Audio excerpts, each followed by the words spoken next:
तभी कुछ दिनों के बाद अमित दिव्या का मूड सही करने के लिए उसे एक रेस्टोरेंट में लेकर गया।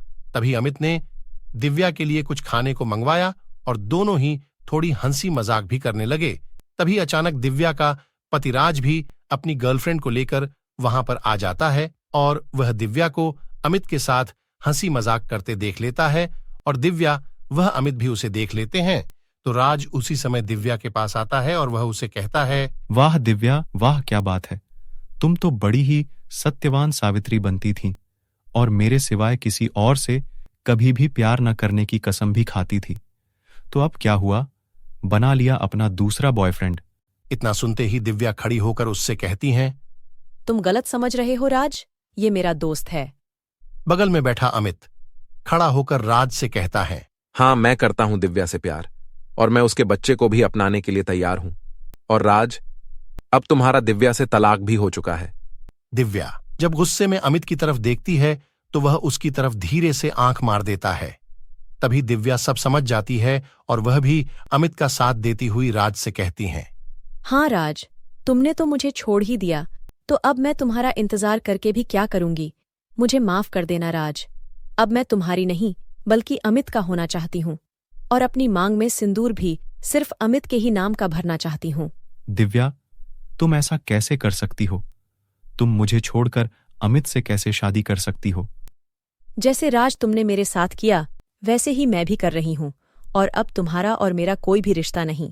यह कहकर दिव्या अमित का हाथ पकड़कर रेस्टोरेंट से बाहर आ जाती है। दिव्या की शादी की बातें सुनकर राज को बहुत ही ज्यादा गुस्सा आता है।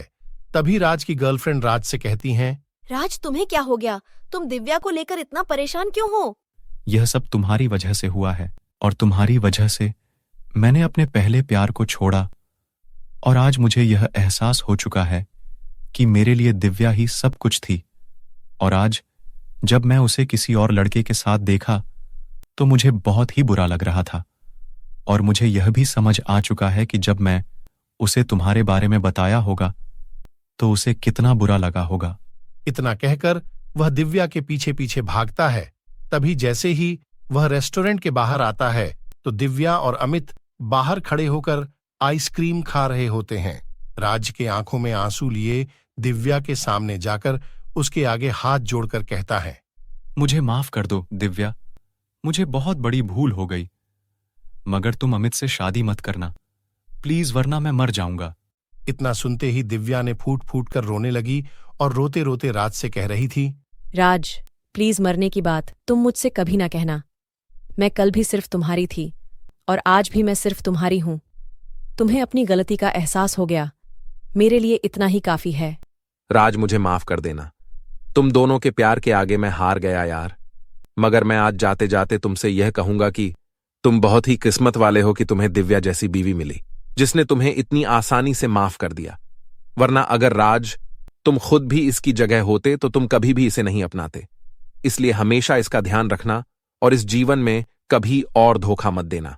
राज दिव्या से हमेशा प्यार निभाने का वादा भी करता है और फिर राज और दिव्या अमित के घर से अपने प्यारे बच्चे को लेकर खुशी खुशी अपने घर चले जाते हैं।